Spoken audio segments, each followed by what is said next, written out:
আসসালামু আলাইকুম। তোমরা দেখতেই পাচ্ছ আজকে আমরা এই যে গত ভিডিওতে মূলত এখানে রেখেছিলাম এবং বলেছিলাম সেকেন্ড পার্টে মূলত 4 নম্বর পয়েন্ট থেকে আলোচনা শুরু করব। তো চলো কথা না বাড়িয়ে শুরু করা যাক। তো দেখো আমরা কি করব, শব্দ তরঙ্গ এটা নিয়ে শুরু করব।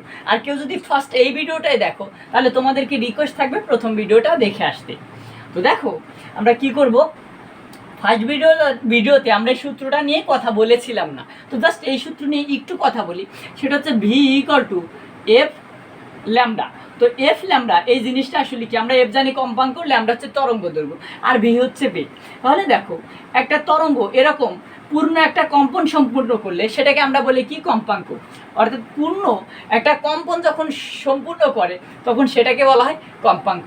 এখন দেখো মানে 1 সেকেন্ডে যতগুলো কম্পন সম্পূর্ণ করে সেটাকে বলা হতো কম্পাঙ্ক, আর যে দূরত্বটা অতিক্রম করছে সেটাকে বলে তরঙ্গ দৈর্ঘ্য। তার মানে এরকম যদি 10টা তরঙ্গ দৈর্ঘ্য হয় মানে কম্পন হয়, তাহলে তার টোটাল দূরত্বটা কতটুকু হবে, এই তরঙ্গ দৈর্ঘ্যের যে দূরত্ব সেই 10টা তরঙ্গ দৈর্ঘ্যের দূরত্ব যোগ করলে সেম। তো তার মানে কম্পাঙ্কের সংখ্যা দিয়ে যদি প্রত্যেকটা তরঙ্গ দৈর্ঘ্যের মান তুমি গুণন দিয়ে দাও তাহলে এটা যেহেতু কম্পাঙ্ক, তো তখন তুমি কী পাবে, টোটাল দূরত্ব, যেটাকে বেগ বলা হচ্ছে। তার মানে কম্পাঙ্ক এবং তরঙ্গ দৈর্ঘ্যের গুণফলের সমানুপাতিক হচ্ছে বেগ। তার মানে বেগ হচ্ছে কম্পাঙ্কের সমানুপাতিক এবং বি হচ্ছে তরঙ্গ দৈর্ঘ্যের সমানুপাতিক। দুইটার গুণফলের মানটাই হচ্ছে তরঙ্গের ক্ষেত্রে বেগ। তো চলো এই পরীক্ষায় যদি তোমাদেরকে ম্যাথ দেয় এটা থেকে তোমরা আশা করি ম্যাথগুলো করতে পারবে। যেমন সামহাও তোমাদেরকে যদি একটা উদাহরণ দিই, এই বরাবর ধরো তরঙ্গ দৈর্ঘ্য, আর এই বরাবর মনে করো কি পর্যায়কাল বা সময় দেওয়া আছে বা টি দেওয়া আছে। এখন খেয়াল করো একটা তরঙ্গ এরকমভাবে উঠে এরকম, বা এটা এইখান থেকে মনে করো এরকমভাবে গেছে। তো সাপোজ মনে করো এটা অবশ্যই একটা নির্দিষ্ট পয়েন্ট এরকম তো গেছে, যাওয়ার পরে খেয়াল করো এইখানে আসার পরে কিন্তু কি হয়েছে, পর্যায়কাল হয়েছে। তো আমি এইখানে দিলাম 0.1, এইখানে এসে দিলাম 0.2 মান, 0.2, আর এই বরাবর দিলাম মনে করো 0.1। খুব ভালোভাবে খেয়াল করো তাহলে এখানে কি আছে, পর্যায়কাল টি ইকুয়াল টু 0.1, কারণ দেখো এত পর্যন্ত সে কি হয়েছে, উঠেছে। এবং তরঙ্গ দৈর্ঘ্যটা কত রয়েছে, এই দেখো এই যে পুরো এই পর্যন্ত আসার জন্য 0.2 রয়েছে, 16 ল্যামডা সমান। তাহলে তোমরা কি করতে পারবে, বেগ বের করতে পারবে না, বেগ ইকুয়াল টু বের করতে পারবে এফ ল্যামডা। প্রশ্ন করতে পারো কম্পাঙ্ক কোথায় পাবো, ইজি, কারণ পর্যায়কাল দেওয়া আছে মানে কম্পাঙ্ক তুমি পেয়ে যাবে 1/t, এখানে বসিয়ে দাও 0.1, দেখো খুব সহজে মানটা বের হয়ে আসবে। সেই মানটা এখানে বসাও, তরঙ্গ দৈর্ঘ্য তো তুমি পেয়ে গেছো, এই বেগ পেয়ে যাবে। অর্থাৎ এভাবে যদি মান দেয়, চিত্র দেয়, যেটা দিক তুমি এই সূত্র ব্যবহার করে আশা করি এই তরঙ্গ দৈর্ঘ্যের বেগ কম্পাঙ্ক অথবা কি বেগ কম্পাঙ্ক অথবা তরঙ্গ দৈর্ঘ্য যে কোনোটা বের করবে। অর্থাৎ যতগুলো রাশি থাকে যেমন 3টা, তাদের মধ্যে 2টা জানা থাকলে অজানাটা বের করা যায়।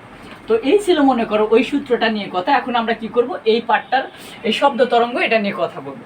দেখো শব্দ তরঙ্গ এই জিনিসটার মধ্যে তোমাকে যে পয়েন্টটা সব থেকে বেশি জানতে হবে, শব্দ তরঙ্গ। এই শব্দ তরঙ্গের যে বিষয়টা তোমাকে জানতে হবে সেটা অবশ্যই সে কম্পন। অর্থাৎ কম্পন ছাড়া কখনো কি হয় না, শব্দ হয় না। তাহলে শব্দ তৈরির ফার্স্ট কন্ডিশন হচ্ছে তোমাকে কম্পন তৈরি করতে হবে। যখন কম্পন তৈরি হবে তখনই কেবল শব্দ তৈরি হবে। যেমন মেয়েদের কণ্ঠস্বর ছেলেদের থেকে অনেক চিকন এবং সুন্দর হয়, বাচ্চাদের মতো। এর কারণ হচ্ছে এই কম্পন। যেমন বয়স বাড়ার সাথে সাথে দেখবে ছেলেদের যে ভোকাল কর্ডটা এখানে রয়েছে বা স্বরযন্ত্র বা অ্যাডামস অ্যাপল বলো, তো এই জিনিসটা কি হয়, এটা বয়স বাড়ার সাথে সাথে ছেলেদেরটা মোটা এবং কি হতে থাকে, শক্ত হতে থাকে। আর মেয়েদেরটা বাচ্চাকালে বা বাচ্চাদের যেমন নরম থাকে, কোমল থাকে, সেই কোমলই থেকে যায়। যে কারণে একটা কোমল জিনিস যতটা কম্পন দেবে, যতটা নড়াচড়া করতে পারবে, একটা শক্ত জিনিস কিন্তু তত ইজি হবে না। তার মানে কথা বলার সময় এই ষড়যন্ত্র মেয়েদেরটা বেশি কম্পিত হয়, যে কারণে তাদের সুরটাই অনেক তীক্ষ্ণ থাকে, মানে অনেক চিকন হয়। আর ছেলেদেরটা কম্পন কম হয়, যে কারণে কি হয়, শব্দটা তীক্ষ্ণ হয় না, তার মানে চিকন হয় না, মোটা হয়, ফেটে যায়। এটাই হচ্ছে মেইন কারণ এই কম্পনের বিষয়। এরপর দেখবে তোমাদের বইয়ে আরও বেশ কিছু বিষয় রয়েছে, যেমন স্কুলের ঘন্টা, মানে শব্দ কিভাবে তৈরি হয়। স্কুলের ঘন্টা মনে করো ক্লিং সুন্দর করে কি করা হয়, মনে করো এরকম করে একটা ঘন্টা বানালাম, মনে করো খুব সুন্দর করে এখানে এই ঘন্টার মধ্যে একটা কাঁটা থাকে, সেই কাঁটাটাকে বেজে ছেড়ে দেওয়া হয়। কাঁটাটা এইদিকে একবার ধাক্কা খায়, এইদিকে একবার ধাক্কা খায়। তো ধাক্কা খাওয়ার কারণে কি হয়, কম্পন তৈরি করে, যে কারণে তোমরা শব্দটা শুনতে পাও। তার মানে সেখানেও কিন্তু কম্পন তৈরি হয়। এরপরে দেখো গিটার, সুর শলাকার, তুমি যেটা বলো, গিটারের তারে আঘাত করে কিন্তু শব্দ তৈরি করা হয়। সুর শলাকার যারা বিশেষ করে ল্যাবে কাজ করে, পরীক্ষা আসতে পারে সুর শলাকার নিয়ে কোথায় কাজ করা হয়, তো এটা ল্যাবে মূলত। তো এই ল্যাবে যখন সুর শলাকার দিয়ে তোমাকে শব্দের তৈরি বা উৎপত্তি দেখানো হবে, সেখানে দেখবে কিভাবে কম্পন তৈরি হয়, অনেক জোরে কাঁপতেছি, খুব সুন্দর বিদ্যুতের সাহায্যে সেটা করা হয়। তো এইভাবে তোমরা দেখতে পাবে সেখানে শব্দের মাধ্যমে কিভাবে মানে কম্পনের মাধ্যমে শব্দ তৈরি হয়। এরপরে দেখো শব্দে কি মাধ্যমের প্রয়োজন হয় বা মাধ্যম আদৌ লাগে কি না, সেটার একটা এক্সপেরিমেন্ট বা তোমাদের বই একটা উদাহরণ দেওয়া আছে। তো সেটা কিভাবে দেখানো হয়েছে যে অবশ্যই শব্দের জন্য মাধ্যমের প্রয়োজন হয়, নাহলে তো তুমি শুনতে পাবে না। যেমন কথা কোন মাধ্যমে সঞ্চালিত হয়, বায়ু মাধ্যমের মাধ্যমে। তো দেখো এটা কি করা হয়েছে, তোমাদের বইয়ে মনে করো সুন্দর করে একটা বোতল, এরকম একটা বোতলের ছবি নিয়েছো।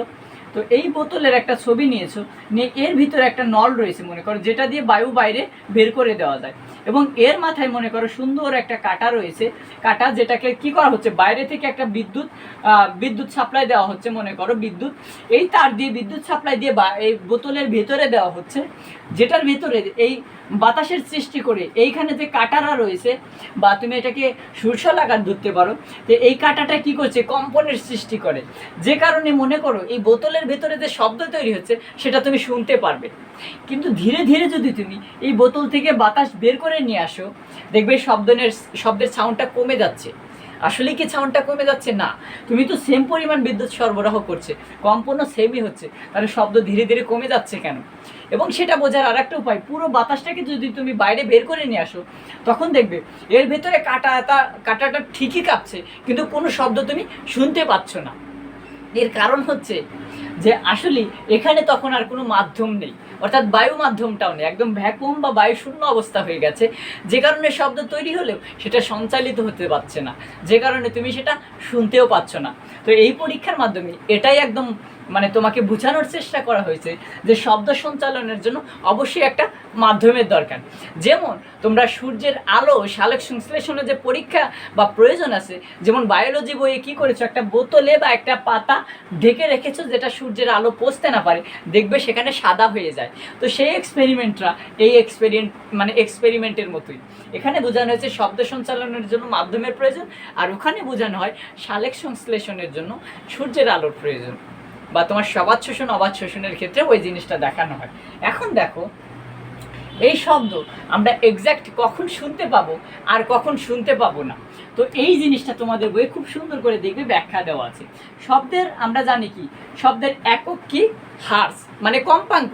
তো এই কম্পাঙ্কের একক কি, হার্স মানে কম্পাঙ্ক বা কম্পন থেকেই তো আমরা কি শব্দ শুনতে পাই। সো এই কম্পনটাই তো কি শব্দের মেইন উৎস। তো এই কম্পনের একক কি, হার্স। সো এই যে 20 হার্স থেকে শুরু করে যদি 20,000 হার্স মানে 20K 20,000 হার্স যদি হয় কোনো শব্দের কম্পনের পরিমাণ, তাহলে মানুষ এটা শুনতে পায়। এটা হচ্ছে মানুষের শ্রুতির সীমা, এটা হচ্ছে কি মানুষের শ্রুতির সীমা, মানুষ এই সীমার মধ্যে শব্দ থাকলে শুনতে পাবে। এর থেকে যদি কমও হয়, যেমন 20 হার্স, যেমন 19 হার্স হয়, আর এদিকে যদি 20,000 20K 1 হার্স হয়, অর্থাৎ 20,000 একটা হার্জ হয়, তাহলে মানুষ সেটা শুনতে পাবে না। অর্থাৎ একটু বেশি, বা মনে করো 20-এর থেকে কম 19.9, তার মানে কি একটু কম আছে। এখানে মনে করো 20-এর থেকে একটু বেশি 20K পয়েন্ট মনে করো 1 হার্জ, যদি 20.1 পয়েন্টও হয়, 20,000 1 পয়েন্টও হয়, তাহলে সেটা মানুষ শুনতে পাবে না। তার মানে মানুষের শ্রুতির মানে যে সীমাটা রয়েছে, আসলে এত সূক্ষ্ম জিনিস কল্পনা করা হয় না, কারণ একটু কম বেশি হলে তোমরা বুঝতেছো যে পয়েন্ট, এটা আসলে দেখা যাবে যে শোনা যাবে, কিন্তু একদম অ্যাকচুয়ালি প্রবলেম হবে সেই ক্ষেত্রে। তো মানে 20K থেকে শুরু করে 20 থেকে 20,000 হার্স পর্যন্ত হচ্ছে মানুষ শুনতে পায়। এখন এর থেকে কম হলে পাবে না, এর থেকে বেশি হলেও পাবে না। এখন কম হলে মানুষের জন্য কোনো সমস্যা নেই, মানুষ শুধু শুনতে পাবে না, কিন্তু যদি বেশি হয় সেটা মানুষের জন্য অনেক ক্ষতিকর। যেমন এটা মানুষের শ্রাব্যতার সীমা এটাকে ক্রস করে যাবার কারণে কি হবে, মানুষের যে একটা সীমা রয়েছে বা তুমি বলতে পারো কানের পর্দা রয়েছে, সেটা কিন্তু ফেটে যেতে পারে। তাই দেখবে মানুষের কানের কাছে গিয়ে অনেক প্রচণ্ড শব্দ হলে অনেক সময় কান থেকে কি হচ্ছে, রক্ত বের হয়ে আসছে। তার মানে তার এই শ্রাব্যতার সীমা বা শ্রুতির সীমাটা ক্রস করার কারণে সেখানে দুর্ঘটনার সৃষ্টি হয়েছে। যেমন আর একটা উদাহরণ, তুমি বাদুড়ের কথা চিন্তা করতে পারো, তোমাদের বইয়ে দেখবে বাদুড়ের কথা বলা হয়েছে। এই বাদুড়ের কথাটা দেখবে তোমাদের বইয়ে খুব সুন্দর করে তোমরা কোথায় পাবে, প্রতিধ্বনির ক্ষেত্রে বলা হয়েছে, প্রতিধ্বনির ক্ষেত্রে। তো বাদুড়, তারপর তোমরা কুকুরের কথা মনে করতে পারো, কুকুর কিন্তু অনেক দূরের শব্দ শুনতে পায়, কারণ তার শ্রাব্যতার সীমা অনেক বেশি, মানুষের 20,000 কে তার থেকেও বেশি। আর বাদুড়ের বিষয়টা হচ্ছে, বাদুড় হচ্ছে তোমার 100K, তার মানে কি 1,00,000 কম্পাঙ্কের শব্দ তৈরি করে। এটা কি মানুষ শুনতে পাবে? যেখানে মানুষ কত পারে, 20K কম্পাঙ্ক শুনতে পারে। তো এই 100K তো অবশ্যই পাবে না, এজন্য বাদুড় প্রতিনিয়ত শব্দ তৈরি করে চলাফেরা করে, সেটা আমরা বুঝতে পারি না। তো আমরা এই জিনিসটা এই সব প্রতিধ্বনির ক্ষেত্রে আরও খুব সুন্দর করে ব্যাখ্যা করব। এখন দেখো, এইখানে একটা সুন্দর তোমাদের বইয়ে নাম আছে, যদি 20 হার্জের থেকে কম হয় কম্পাঙ্ক এফ, 20 হার্জের থেকে কম হয়, তখন সেটাকে ইনফ্রা সাউন্ড বলা হয়। অর্থাৎ ইনফ্রা সাউন্ড বা এটাকে শব্দের অর্থাৎ শব্দতর বলা হয়। শব্দতর বা শ্রাব্যতার নিম্ন সীমা একদম নিচে চলে গেছে। আর এটা যদি অনেক বড় হয়, অর্থাৎ 20K হার্জের থেকেও বড় হয়, তখন এটাকে আল্ট্রাসাউন্ড বলা হয়। কি বলা হয়? আল্ট্রাসাউন্ড। তো এটাকে বলা হয় আল্ট্রাসাউন্ড মানে কি শব্দোত্তর, অথবা এই কাটটা এখানে দিয়ে তুমি এটাকে কাটা দিতে পারো, অর্থাৎ শব্দোত্তর, অর্থাৎ উচ্চ সীমা। মানুষের যে একদম উচ্চ সীমা আছে সেটার উপরের মান, আর এটা হচ্ছে মানুষের যে নিম্ন সীমা আছে তার নিচের মান, ইনফ্রাসাউন্ড আর আল্ট্রাসাউন্ড। তো এগুলো যদি তোমাদের পরীক্ষায় আসে, আশা করি এগুলোর সংজ্ঞা দিতে পারবে সামহাউ। আল্ট্রাসাউন্ড কি? আল্ট্রাসাউন্ড হচ্ছে এমন একটা শব্দ যেখানে কম্পাঙ্কের মান 20,000 হার্জের থেকে বেশি হয়ে থাকে। সেমভাবে ইনফ্রাসাউন্ড বলতে পারবে। এখন দেখো এই বৈশিষ্ট্য কি, শব্দ তরঙ্গের বৈশিষ্ট্য কি, আমাদের হচ্ছে এই 4 নম্বর পয়েন্টের শেষ জিনিসটা। শব্দ তরঙ্গের বৈশিষ্ট্যের কথা যদি আমরা বলি, তাহলে দেখো এটার একটা বৈশিষ্ট্য হচ্ছে কঠিন, তরল এবং গ্যাস বা বায়বীয়, যেটা বলো। তার মানে এটা যদি আমরা বেগের কথা বলি, কঠিনে শব্দের বেগ সব থেকে বেশি হবে, তরলে তারপরে হবে, এবং গ্যাসের সব থেকে কম হবে। অর্থাৎ আমরা যে বায়বীয় মাধ্যম বলতেছি সেইখানে শব্দের বেগ সব থেকে কম। যেমন তোমাদের বইয়ে দেখবে এটা 320 মিটার পার সেকেন্ড আছে, এবং আরও কোথাও পাবে সেখানে দেখবে 332 মিটার পার সেকেন্ড আছে। তবে আমি বলি, যেহেতু তোমাদের বইয়ে 330 মিটার পার সেকেন্ড আছে, সো তোমরা পরীক্ষায় এই মানটাই ব্যবহার করবে। যদিও এক্স্যাক্ট মানটা 332, তো তোমরা কি করবে, এই 330 মানটাই ব্যবহার করবে, কারণ তোমাদের বইয়ে এই মানটা দেওয়া আছে। তরলে কী হবে, এর থেকে বেশি হবে, সেখানে 1400 প্লাস সামথিং মিটার পার, মানে 1400 সামথিং, যেমন 1432 এরকম হতে পারে। তো এটা হচ্ছে তার কি, মিটার পার সেকেন্ড। আর কঠিন আরও বেশি, মনে করো সেটা কত, 5200 প্লাস সামথিং কিছু একটা। তো এই মানে অনেক বেশি। তাহলে বুঝতেই পারছো শব্দ কোথায় সবচেয়ে মানে বেগ বেশি, সেটা হচ্ছে কঠিনে। বেগ বেশি মানে কি, আমরা কিন্তু এই সূত্রে দেখে এসেছিলাম যে বেগ মানে কি, যত দূরে চলে যাচ্ছে তার মানে শব্দ অনেক দূরে কঠিন মাধ্যমে যায়। যেমন তুমি যদি রেল লাইনের পাতে কান রেখো, তাহলে দেখবে অনেক দূরে থাকার মানে যেটা তুমি এবার শব্দ শুনতে পাচ্ছ না, কিন্তু পাতে কান রাখার কারণে বুঝতে পারবে ট্রেনটা আসতেছে। তার মানে কি, বায়ু মাধ্যমে শব্দ আসতে পারতেছে না, কিন্তু লোহার পাতের সাথে কান লাগিয়েছো, তার মানে এই কঠিন পদার্থের মধ্যে দিয়ে ঠিকই শব্দ আছে। এটা কিন্তু খুব ভালো উদাহরণ যে কঠিনের শব্দ বায়বীয় বা তরলের তুলনায় বেশি দ্রুত চলে এবং অনেক দূরত্ব অতিক্রম করে। এরপরে দেখো এই শব্দের যে তরঙ্গ বা শব্দ তরঙ্গ, সেটা তাপমাত্রা এবং আর্দ্রতার উপরে নির্ভর করে। অর্থাৎ তাপমাত্রার কম বেশি আর পরিবেশে যে আর্দ্রতা আছে সেটার কম বেশির কারণে কি হবে, শব্দ তরঙ্গেরও কি হবে, বৈশিষ্ট্য হবে। অর্থাৎ এই মানটা কমতে পারে, বাড়তে পারে, এই কঠিন তরল বায়বীয় গ্যাসের মাধ্যমের মতোই। এরপরে দেখো, এই শব্দের একটা তীব্রতা আছে, সেটা বিস্তারের বর্গের সমানুপাতিক। তীব্রতা অর্থাৎ I, it is proportional A square. A square মানে আমরা জানি বিস্তার, তাহলে শব্দের তরঙ্গের বৈশিষ্ট্য হচ্ছে এই বিস্তারের বর্গের সমানুপাতিক হচ্ছে তীব্রতা। তীব্রতা কি, শব্দের তীক্ষ্ণতা। যেমন মেয়েদের কণ্ঠ চিকন হয় ছেলেদের তুলনায়, ওটা হচ্ছে তীক্ষ্ণ বা তীব্রতা। সেই জিনিসটা হচ্ছে বিস্তারের বর্গের সমানুপাতিক। আমরা তো বিস্তার কি সেটা জানি, এই যে একদিকে সর্বোচ্চ যে দূরত্ব যায় সেটাই বিস্তার। তো এই বিস্তার যত বেশি হবে তীব্রতা তত বেশি হবে, এবং কী হারে হবে, বর্গের সমানুপাতিক হারে। বিস্তার দ্বিগুণ হলে তীব্রতা কত হবে, 4 গুণ হবে। তীব্রতা হবে 4 গুণ যদি বিস্তারকে কত করা হয়, দ্বিগুণ করা হয়। এরপরে দেখো আরেকটা বৈশিষ্ট্য, সেটা হচ্ছে এই শব্দ তরঙ্গেরও তোমার ওই কি ছিল, শুধু তরঙ্গে যখন আমরা আলোচনা করি সেখানে বৈশিষ্ট্য ছিল কি, ব্যতিচার, প্রতিফলন, প্রতিসরণ, উপরিপাতন ইত্যাদি। কিন্তু শব্দ তরঙ্গের বৈশিষ্ট্য হচ্ছে এখানে প্রতিফলন হবে, প্রতিসরণ হবে আর উপরিপাতন হবে। তো এই জিনিসগুলো কি, সেটা তো তোমরা অলরেডি ফার্স্ট পার্টটা দেখে থাকলে সেটা বুঝতে পারবে। এখন দেখো এই প্রতিধ্বনি, এই বিষয়টা নিয়ে আমরা কথা বলবো। এটা সব থেকে বেশি গুরুত্বপূর্ণ তোমাদের এই অধ্যায়ের জন্য, কারণ এখান থেকে তোমাদের ম্যাথ হবে। আমরা প্রতিধ্বনি এইটা নিয়ে একটু ভালোভাবে বিস্তারিত আলোচনা করব। দেখো প্রতিধ্বনি এই জিনিসটা কি, প্রতিধ্বনি হচ্ছে সহজ কথায়, প্রতিধ্বনি মানে একটা শব্দ কোথাও যাবে সেখান থেকে আবার ফিরে আসবে। তোমরা সিনেমা অথবা যে কোনো গল্পে দেখবে এরকমভাবে কেউ একটা পাহাড়ে গিয়ে শব্দ করতেছে এবং সেই শব্দটা ফিরে এসে আবার শোনা যাচ্ছে।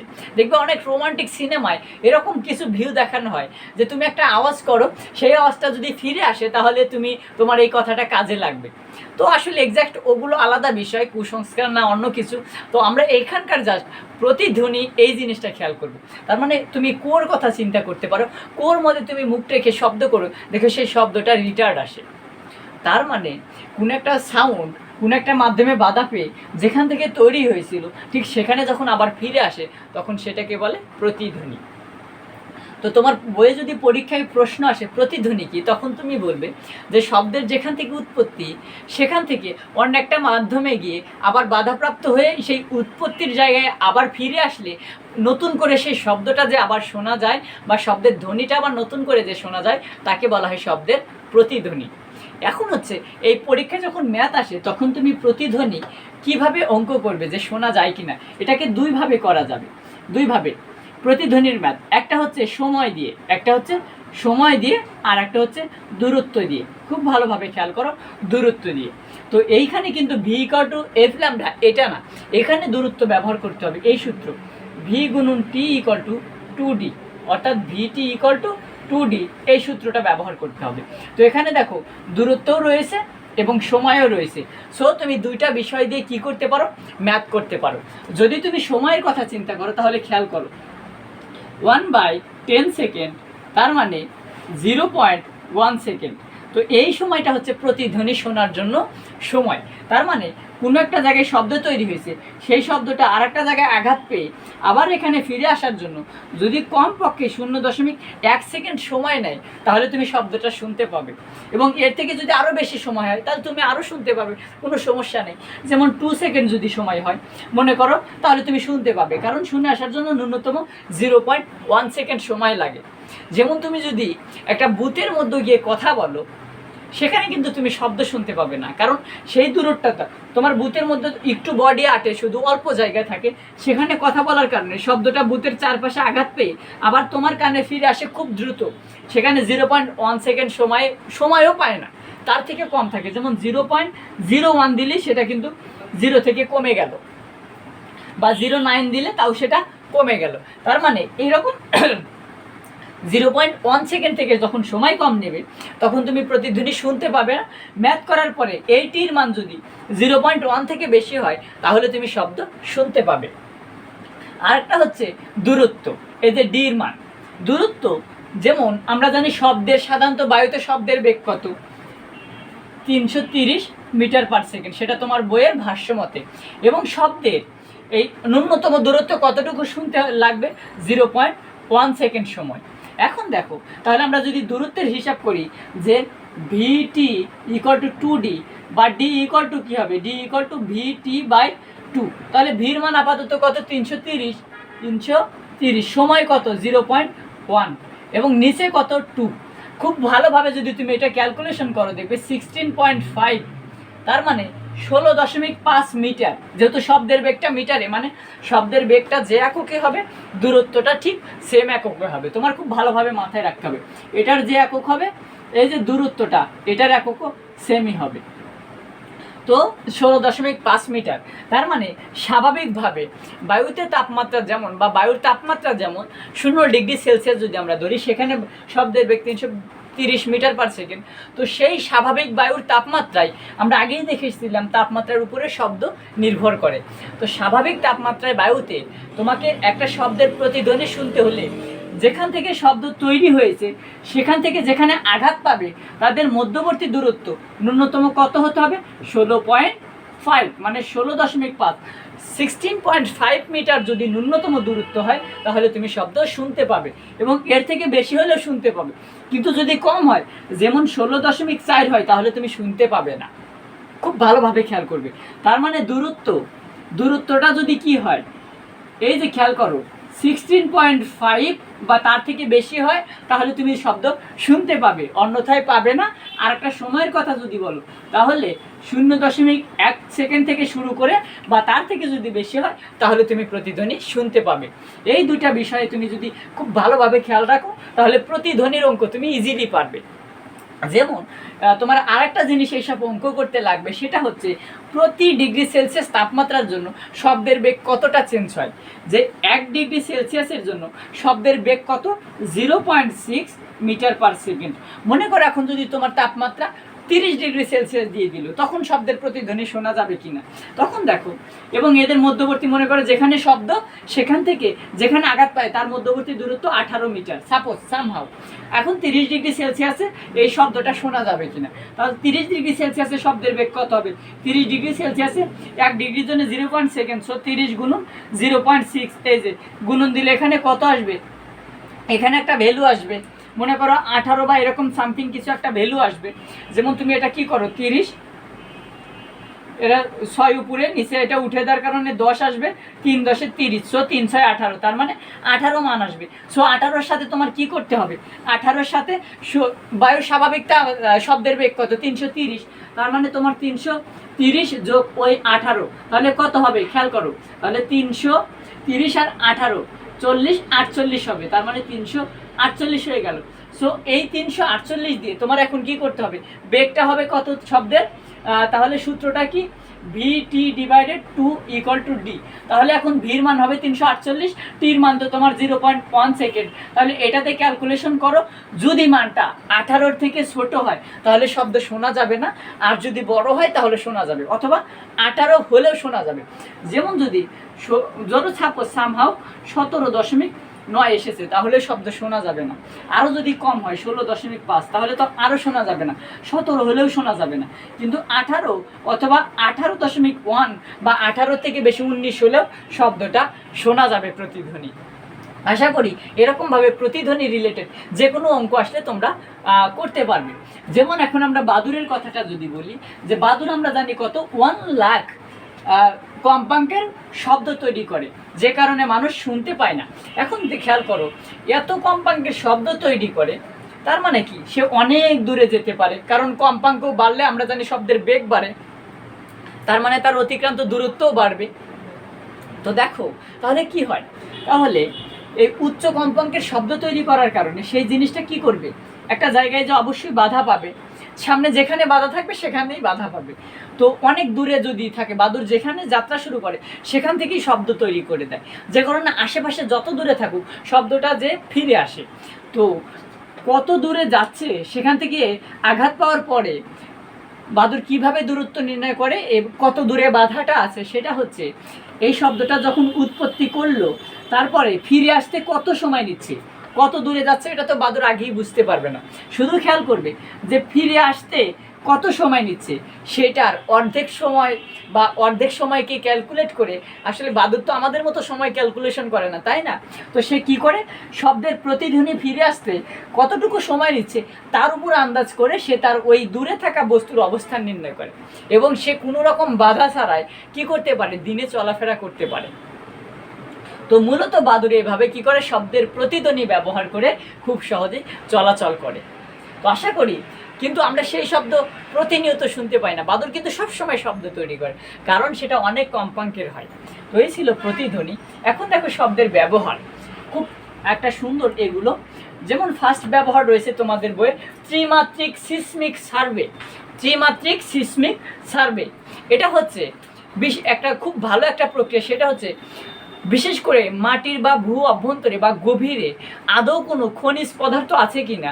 যেমন ধরো কোনো জায়গায় সোনার খনি, কোনো জায়গায় তেলের খনি বা গ্যাসের খনি আছে কিনা, সেটার জন্য মূলত এই শব্দের ব্যবহার করা হয়, শব্দের প্রতিধ্বনি ব্যবহার করা হয়, যেটাকে ত্রিমাত্রিক সিসমিক সার্ভ বলা হয়। যেমন কোনো একটা মাটির একটা নির্দিষ্ট নিচে বা ভূগর্ভে একটা ছোট বিস্ফোরণ ঘটানো হয়, আর আমরা জানি বিস্ফোরণে প্রচণ্ড কম্পন তৈরি হয়, শব্দগুলো চারপাশে ছড়িয়ে পড়ে মাটির নিচে শব্দটা ছড়িয়ে পড়ার ফলে কি হয়, সেখান থেকে এই জিওফোন নামে একটা যন্ত্র ব্যবহার করা হয়, যেটার সাহায্যে ওই প্রতিধ্বনিটাকে রিসিভ করা হয়।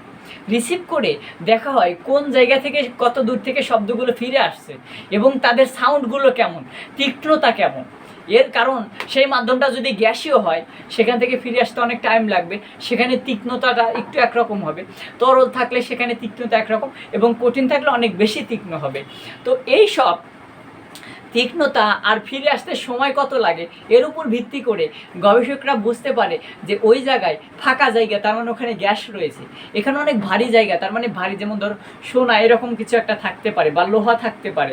তো এরকম খনিতে লুকানো সম্পদগুলো শব্দের প্রতিধ্বনি দিয়েই মূলত ব্যবহার করা হয়, মানে খুঁজে বের করা হয়। তাছাড়া হঠাৎ করে কি মাটি খুঁড়ে তেলের খনি পাওয়া যাবে না। এরপরে দেখো আল্ট্রাসাউন্ড ক্লিনার, অর্থাৎ ল্যাবে, বিশেষ করে এটা ল্যাবে ব্যবহার করা হয় যখন অনেক ছোট ছোট যন্ত্র রয়েছে যেগুলো পরিষ্কার তুমি বা আমি ব্রাশ বা হাত দিয়ে করতে পারি না। তো তখন কি করা হয়, ওই ছোট ছোট যন্ত্রগুলোকে একটা তরলের মধ্যে ডুবানো হয় এবং সেই তরলের ভেতরে আল্ট্রাসাউন্ড প্রেরণ করা হয়। কি করা হয়, অনেক উচ্চ সাউন্ড প্রেরণ করা হয়, যে সাউন্ডের কারণে কম্পনের তৈরি হয় এবং সেটা সেখান থেকে ময়লা দূরীভূত হয়ে যায়। তো এটা হচ্ছে আল্ট্রাসাউন্ড ক্লিনার। এরপরে দেখো সুরযুক্ত শব্দ। সুরযুক্ত শব্দ, যেমন আমাদের অনেক শব্দ আছে শুনতে ভালো লাগে, আবার অনেক শব্দ আছে শুনতে ভালো লাগে না। গিটার, বেহালা, বাঁশির শব্দ, হারমোনিয়ামের শব্দ, এগুলো কিন্তু অনেক ভালো লাগে। তো আসলে একটা সুরযুক্ত শব্দ বেশ কিছু জিনিসের উপর নির্ভর করে। যেমন দেখো তীব্রতা, আমরা জানি তীব্রতাকে কি করা হয়, আয় দিয়ে প্রকাশ করা হয়, মানে ইন্টেন্সিটি বা তীব্রতা, এটা সাধারণত E/A। তোমাদের বইয়ে দেখবে এই সমীকরণটা দেওয়া নাই, কিন্তু বাংলায় কথা বলা আছে যে শব্দের তীব্রতা সংজ্ঞা দেওয়া হয়েছে একক ক্ষেত্রফল, মানে আমরা সবসময় নিচেরটাকে 1 ধরি। তো একক ক্ষেত্রফলের মধ্য দিয়ে যতটুকু শক্তি যায়, তাহলে ধরো এতটুকু একটা ক্ষেত্রফল 1 বর্গমিটার। তো এই 1 বর্গমিটার ক্ষেত্রফলের মধ্যে দিয়ে যতটুকু শব্দ শক্তি যায়, তাহলে প্রতি একক ক্ষেত্রফলের মধ্যে দিয়ে যতটুকু শব্দ শক্তি সঞ্চালিত হয় সেটাকে বলা হয় শব্দের তীব্রতা। তার মানে যত বেশি শক্তি যেতে পারবে প্রতি একক ক্ষেত্রফলের মধ্যে দিয়ে, শব্দের তীব্রতা তত বাড়বে। কারণ এখানে তীব্রতা হচ্ছে শক্তির সমানুপাতিক, আর তীব্রতা হচ্ছে ক্ষেত্রফলের ব্যস্তানুপাতিক। তাই ক্ষেত্রফলটা যত বাড়বে তীক্ষ্ণতা তত কমবে, তীব্রতা তত কমবে, আর শক্তি যত বাড়বে তীব্রতা তত বাড়বে। তো এর এককটা কি হবে আশা করি বুঝতে পেরেছো, জুল পার মিটার স্কোয়ার। এই জুল পার মিটার স্কোয়ারকে এই শব্দের তীব্রতায় আলাদা একটা এককে নামে রাখা হয়, সেটা হচ্ছে ওয়েভ পার মিটার। তার মানে তোমাদের বইয়ে দেখবে ওয়েভ পার মিটার স্কোয়ার, যেহেতু ক্ষেত্রফল আছে, এই ওয়েভটাকে ডাব্লিউ দিয়ে শুধু প্রকাশ করা হয়েছে, বি দেয় নাই, এবং ওয়েভ পার মিটার স্কোয়ার এইটা একক দেওয়া হয়েছে। সো আশা করি তাহলে পরীক্ষায় যদি জুল পার মিটার স্কোয়ার থাকে সেটাও বলতে পারবে, আর ওয়েভ পার মিটার স্কোয়ার দিলে সেটাও বলতে পারবে। কারণ তোমাদের এখানে শক্তির একক কি বলা হয়েছে, ওয়েভকে ধরা হয়েছে সাধারণত। এখন দেখো আরেকটা বিষয় রয়েছে, সেটা হচ্ছে টিম্বার বা সুর। এই যে তীক্ষ্ণতা জিনিসটা কি, তীক্ষ্ণতা বা পিচ, এটাকে দেখবে সুন্দর করে পিচ লেখা রয়েছে, পিচ, PITCH। এই পিচ পিচ বা শব্দের তীক্ষ্ণতা। এই যে মেয়েদের কণ্ঠ চিকন কেন হয় আর ছেলেদের কণ্ঠ মোটা কেন হয়, সেখানেই এই পিচ বা তীক্ষ্ণতার কম বেশির কারণে, যেটা কম্পন আমরা বলেছিলাম, তার মানে মেয়েদের কণ্ঠের তীক্ষ্ণতা বা পিচ অনেক বেশি, যে কারণে চিকন হয়ে থাকে। মানে পিচ যত বেশি হবে শব্দের কম্পন তত বেশি হয়ে সেটা তীক্ষ্ণ হবে। এখন দেখো আর একটা বিষয়, সেটা হচ্ছে টিম্বার বা সুরের গুণ। মানে এইটা কি, যদি পরীক্ষা সে টিম্বার কি, হর্স টিম্বার বা সুরের গুণ কি, এটা হচ্ছে বিভিন্ন বাদ্যযন্ত্র থেকে বিভিন্ন শব্দ তৈরি হয়। যেমন হারমোনিয়াম থেকে একরকম, তোমার বেহালা থেকে একরকম, এরপর বাদ্যযন্ত্র থেকে আরেক রকম। এরকমভাবে দেখা যায় কি বিভিন্ন সময় বিভিন্ন ধরনের বাদ্যযন্ত্রে বিভিন্ন শব্দের তৈরি হয়। তো এই বিভিন্ন বাদ্যযন্ত্রের শব্দগুলো যে বিভিন্ন রকম, তোমরা যে গুণের বৈশিষ্ট্যতে ডিটেক্ট করতে পারো, আইডেন্টিফাই করতে পারো যে এটা এই বাদ্যযন্ত্রের, এটা এই বাদ্যযন্ত্রের, সেই গুণটাকে বলা হয় টিম্বার বা সুরের গুণ। এরপরে দেখো তোমাদের বইয়ে আর একটা কথা বলা আছে যে সুরযুক্ত শব্দ মূলত তিনভাবে তৈরি হয়। কি হয়, এই যে আমরা সুরযুক্ত শব্দের কথা বললাম, যে যার মধ্যে অনেকগুলো পয়েন্ট রয়েছে, একটা তীক্ষ্ণতা রয়েছে, একটা টিম্বার রয়েছে, আর একটা তীব্রতা রয়েছে। তো এই শব্দ, সুরযুক্ত শব্দ তিনভাবে তৈরি হয়। সেটা কিভাবে, সেটা হচ্ছে একটা তারের মাধ্যমে, তার দিয়ে। যেমন তুমি গিটার বলতে পারো, তুমি কি বলতে পারো, গিটারের তারের সাহায্যে করা হয়। একতারা বলতে পারো, একতারা দোতারা। তো এগুলো সাধারণত তারের মাধ্যমে তৈরি করা যন্ত্র, যেখানে তারের সাহায্যে সুর তৈরি হয়। এরপরে আর একটা দেখবে, সেখানে বাতাসের প্রবাহ কাজে লাগিয়ে সুর তৈরি করা হয়, যেটা আমাদের অনেক ভালো লাগে। যেমন তুমি কি করতে পারো, সেখানে বাঁশির উদাহরণটা সব থেকে ভালোভাবে দিতে পারো, এবং সেখানে হারমোনিয়ামের উদাহরণও তুমি কাজে লাগাতে পারো। আর একটা রয়েছে 3 নম্বর উপায়, সেটা হচ্ছে শব্দ দিয়ে, মানে আঘাত করে সুরযুক্ত শব্দ তৈরি করা হয়। সেটা তুমি ঢোল বলতে পারো, তবলা বলতে পারো। তো এগুলোতে শব্দের সাহায্যে সুর তৈরি করা হয়। এরপরে দেখো তোমাদের বইয়ের সব থেকে শেষে যে উদাহরণটাকে দেওয়া হয়েছে, সেটা হচ্ছে শব্দ দূষণ। এগুলোর কিন্তু কোনো ম্যাথ নেই, যে কারণে আমি এখানে করছি না, জাস্ট তোমাদেরকে বুঝাচ্ছি। তাহলে শব্দ দূষণ কখন হবে? আমরা জানি শব্দের দুইটা, একটা 20 হার্জের নিচে হলে মানুষ শুনতে পায় না, আর একটা 20K হার্জের উপরে হলে মানুষ শুনতে পায় না। তো এটার জন্য সাধারণত শব্দ দূষণ হবে না, কিন্তু 20K হার্জ এর উপরে হলে শব্দ দূষণ হবে। কারণ সেটা মানুষের শ্রাব্যতার সীমার, এটা যদিও নিচে শুনতে পাবে না, এটাও শুনতে পাবে না, কিন্তু এইটা মানুষের ক্ষতি করবে।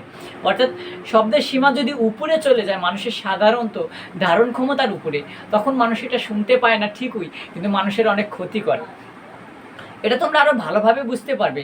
অনর্গল যদি শব্দ হয়, সেটাও এক ধরনের দূষণ, যদিও তোমার শ্রাব্যতার সীমার ভেতরে আছে।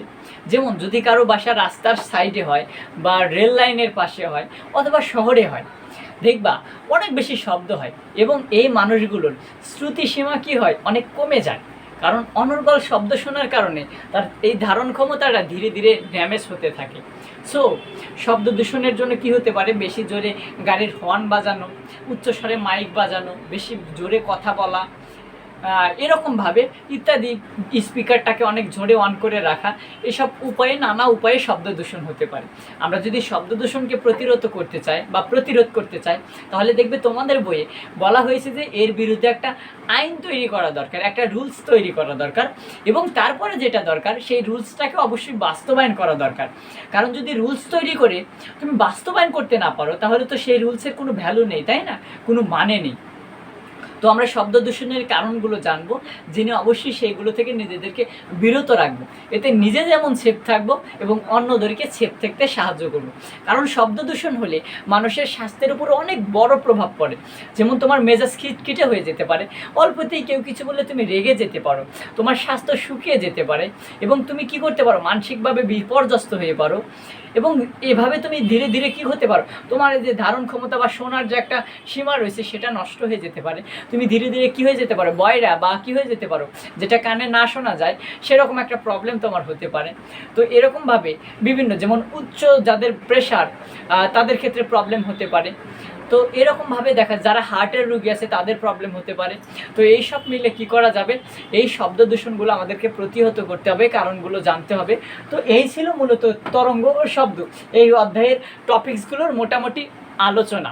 এবং এখান থেকে আমরা মূল সবসময় কি করি, চেষ্টা করি বেসিক ধারণাটা দেবার জন্য। এখান থেকে ম্যাথ আসলে এই ভালো তোমার যদি এগুলো সম্বন্ধে ভালো ধারণা থাকে তাহলে তুমি কি করতে পারবে, অবশ্যই সেখান থেকে ম্যাথ আসলে খুব ভালোভাবে করতে পারবে। আমরা যদিও এরপরে আবারও এই অধ্যায়ের উপরে গাণিতিক একটা পার্ট তৈরি করব, যেখানে এই অধ্যায়ে মোট কত টাইপের অঙ্ক থাকতে পারে সেই অঙ্কগুলো দেখিয়ে আমরা পুরা অধ্যায়টাকে সেখানে গাণিতিক পার্ট নামে তৈরি করব। তো আজ এতটুকুই। যদি তোমাদের ভিডিওটা ভালো লেগে থাকে তাহলে অবশ্যই কি করবে, এই চ্যানেলটা যদি নতুন হয়ে থাকো, তুমি নতুন লার্নার হও, তাহলে সাবস্ক্রাইব করে দিও। আর ভিডিওতে একটা লাইক কমেন্ট করতে ভুল করো না, কারণ তুমি ভিডিওতে যত লাইক দিবে তাহলে আমাদের ভিডিওগুলো তোমাদের ইমপ্রেশনে খুব বেশি যাবে তোমাদের টাইম লাইনে। তো আজ এতটুকুই। তোমাদের জন্য অনেক অনেক শুভকামনা থাকলো, তোমরা অনেক ভালোভাবে লেখাপড়া করো। আবারও দেখা হবে নতুন অন্য কোনো একটা ভিডিও নিয়ে। ততক্ষণ ভালো থাকো, সুস্থ থাকো। Tata, good bye.